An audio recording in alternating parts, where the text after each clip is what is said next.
dogs today. I've been bucking. Dad's still bucking. Trying to grab everything here and film. We've got 98 trees on the deck. I want 2 more. So, I know there's 2 more decent trees out here. We're gonna go get them. I want an even 100. I'm crazy about numbers.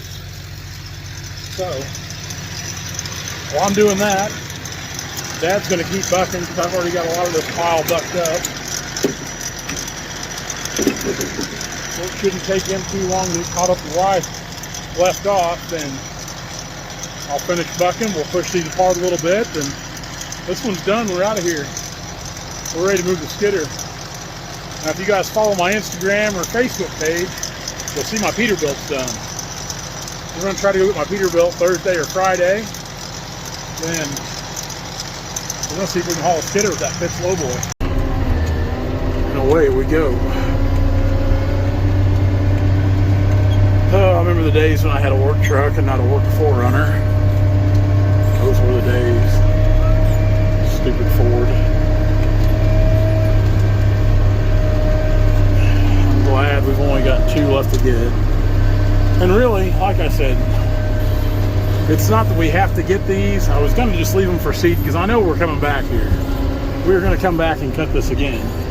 But I really want to have 100 trees even on this job.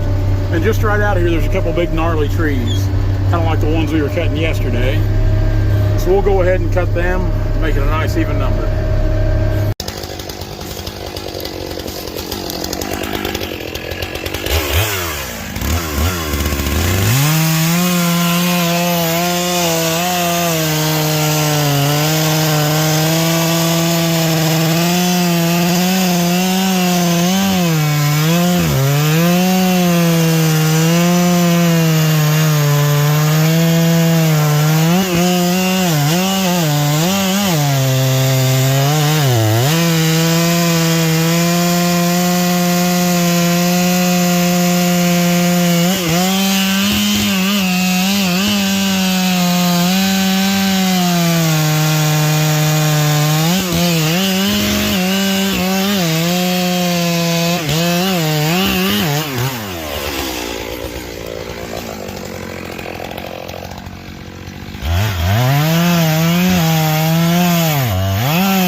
Okay, cut 3, so that makes it an even 101.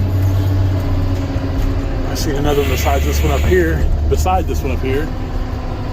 that needed to be cut. We were there, so we just put it on the ground to make it even to 101 trees. Drop the blade and blaze our way back through here. I even cut a little piece out of that straggler there.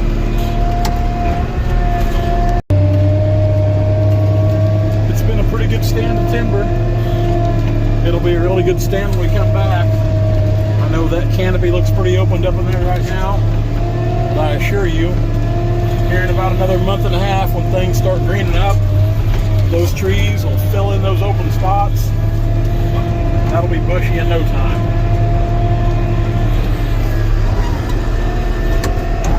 It's a good harvest. We only cut one bad tree. Well, I take that back. We think 2 bad trees out of 101. And even them, one of them I just cut, and the other one Dad cut one of the first trees he cut. They'll butt off.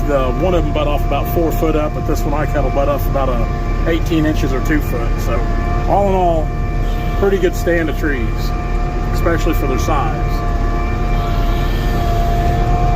See, there's that one I cut. You can see there on the end it's a little bad. Dad's marking up the last ones now, then we'll start bucking. Well, I'll get back to bucking. He's already been bucking.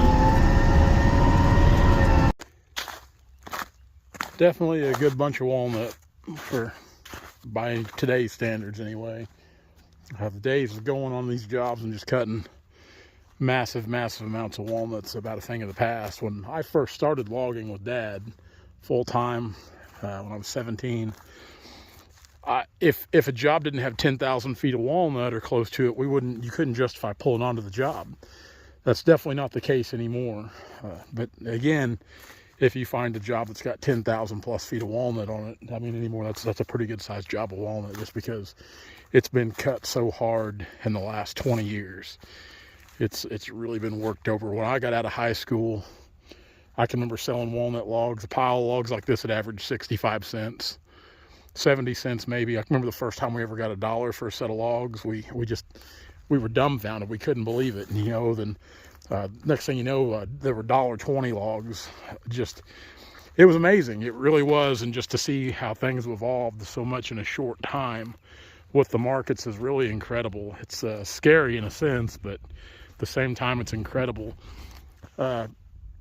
Yeah, it's walnut's getting hard to find, and people comment all the time about the volume of walnut we do cut. And we do cut a lot of walnut. There are definitely guys out there I know that cut more walnut than we do, that hunt it just as hard or harder than we do. It's a full-time job keeping the amount of timber we have in front of us at all times. I mean, I don't have much of a social life. Like I said, I don't have any wife, I don't have any kids, really don't have a girlfriend, nothing. I've got work. That's really my life, is work. And just in that sense, that's what it takes to keep all this going week after week, month after month, year after year. So it is a full-time job, definitely, especially, working everything we do to keep it going. Now, it is starting to thaw out rather quickly because it didn't get to freezing last night. It stayed in the mid to high 30s, so it gets like this, man, you just can't run. I've already got quite a bit of stuff to clean up right here where I come out of the timber. I'm going to have to either wait till it dries out a little bit with the skidder, which that skidder ain't going to stay here very long. It's ready to go to the next job now. So what I'll have to do probably is bring my skid steer back over here, and we'll slick all that up, throw a little seed out in there, kind of make sure everything looks nice and neat. We'll come back, clean up all the end trimmings out of the field. Definitely want to keep things as nice as possible, because in about a month or less, they're going to be putting fertilizer on this field here, getting ready for corn. This was in beans last year, and spoke to the renter. This is going to corn because we were joking around about the fertilizer bill, if he thought he'd have enough money in walnut to cover the fertilizer bill. And I told him he better spread the fertilizer pretty thin, because this is a section. It's a lot of money in fertilizer. Hey guys, if you like what you see, be sure to like, comment, and subscribe to our channel for all of our latest videos.